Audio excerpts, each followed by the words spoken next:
পার্শ্ববর্তী দেশের এক সাংবাদিক দাবি করেছেন তিনি আল্লাহ এবং হযরত মুহাম্মদ সাল্লাল্লাহু আলাইহি ওয়াসাল্লামকে স্বপ্নে দেখেছেন। আমার প্রশ্ন হলো, কারো পক্ষে আল্লাহ সুবহানাহু ওয়া তাআলাকে কি স্বপ্নে দেখা সম্ভব? প্রিয় দর্শক, আবির ঝলক ভাই, স্বপ্ন যোগে সে যে কেউ দেখতে পারে।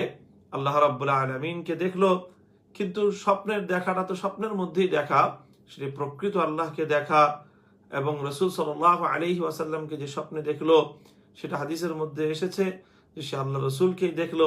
কিন্তু স্বপ্নে দেখাটা এটি চর্মচক্ষে দেখার মতো নয়। সেখানে আল্লাহ রাব্বুল আলামিন বান্দাকে যেভাবে স্বপ্ন যোগে তার সামনে তার দৃশ্য তুলে ধরেন, বান্দা সেভাবেই দেখে।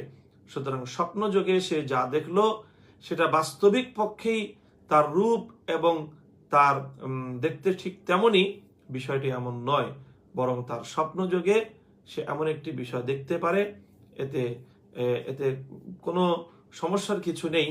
এবং সে স্বপ্নে আল্লাহ রাব্বুল আলামিনকে দেখেছে, আল্লাহ রাসূল সাল্লাল্লাহু আলাইহি ওয়াসাল্লামকে দেখেছে, এ কথা যদি সে প্রকৃত অর্থেই দেখে থাকে তাহলে এতে বলতেও কোনো আপত্তি নেই।